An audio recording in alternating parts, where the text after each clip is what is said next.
ভোগৰ ভোগজোৰালৈ আকৌ আহিল হেপাহৰ ভোগালী। চহা কৃষকৰ প্ৰাপ্তিৰ আনন্দ সম্পৃক্ত ভোগালী বিহু পালনৰ বাবে সাজু সকলো।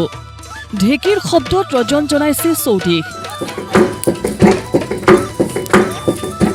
আখলত বিবিধ পিঠাপনা জলপান সাজু কৰিছে জীয়ৰী বোৱাৰীহঁতে। ভেলাঘৰ মেজি সাজি উৰুকাৰ নিশা একেলগে এসাঁজ খাবলৈ তৎপৰতা অসমীয়া ৰাইজৰ। ভোগালী মানেই ভোগ আৰু প্ৰাচুৰ্য। ভোগালীৰ বতৰত সাজু ৰামদিয়াৰ দৈ, সৰভোগৰ গাখীৰ, গোলাঘাটৰ মিছামৰাৰ গুড়, তিতাবৰৰ চাউল, জাজিৰ মহৰ এঠা দৈৰ সোৱাদে সুকীয়া।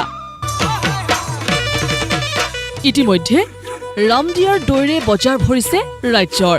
এইজন ৰামদিয়াৰ পদ্মৰাম ডেকা।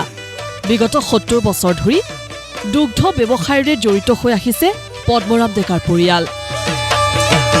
শাৰীৰিক অসুস্থতাৰ মাজতো পৰম্পৰা ৰক্ষা কৰি দুগ্ধ উৎপাদন কৰি ৰাখিছে পদ্মৰাম ডেকাই।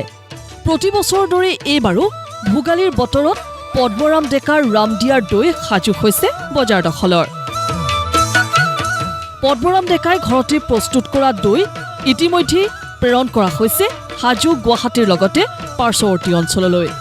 মই গাখীৰ বহুদিন হ'ল, বহু বছৰ হ'ল, প্ৰায় ৬০-৭০ বছৰ মানেই হ'ল। এতিয়া অলপ সুস্থ হ'লেও মোৰ বল পৰি গৈছে আৰু বেপাৰ কৰিব নোৱাৰিম। গাখীৰ যাই আছে, দৈৰ নাম আছে।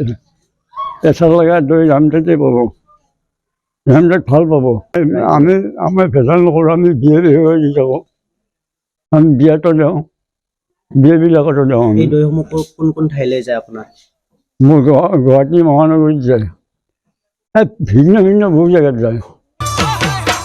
ভোগালীৰ বতৰত আপুনিও সোৱাদ লওক পদ্মৰাম ডেকাৰ ৰামদিয়াৰ দৈৰ।